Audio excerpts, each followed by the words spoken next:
একটি রাস্তা মূলত কত দিনের মেয়াদে হয়ে থাকে? আমি আপনাদের কয়েকটি ফুটেজ দেখে আপনারা দেখেন। ফুটেজগুলো অবশ্যই দেখেছেন। তো এই যে অবস্থাটা দেখছেন, এইরকম অবস্থা বাংলাদেশের বিভিন্ন জায়গায় আনাচে কানাচে রয়েছে। আমার জানা মতে যদি কোনো রাস্তা কোনো ঠিকাদারের আন্ডারে পাস হয় এবং সেই রাস্তার কার্পেটিং হওয়া থেকে রাস্তার টেকসই পর্যন্ত মিনিমাম 2 বছর, 5 বছর, 10 বছর একটা মেয়াদ থাকে। এর মধ্যে যদি কোনো সমস্যা হয় তাহলে ওই ঠিকাদার তার নিজস্ব খরচে ওই রাস্তাটা আবার রিপেয়ার করে দেবে, মানে আবার সেটাকে সংস্কার করে দেবে।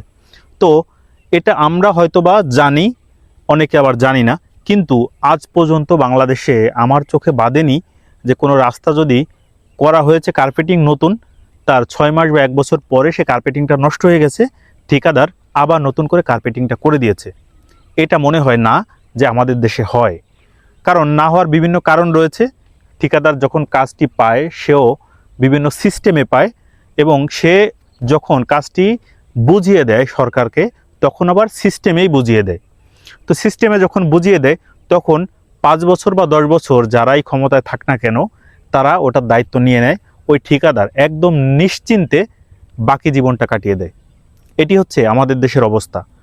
পরবর্তীতে আমাদের দেশে যে কাজটাই হোক না কেন, একটা ব্রিজ, একটা কালভার্ট অথবা একটা রাস্তা বা সরকারি যে কোনো কাজ হোক না কেন, সেটি কোনো ঠিকাদারকে দেওয়া হলে কত বছরের মেয়াদে দেওয়া হয়েছে এই জিনিসটা যদি পাবলিকের কাছে উল্লেখ থাকে তাহলে ওই ঠিকাদার অবশ্যই জবাবদিহিতার আওতায় থাকবে।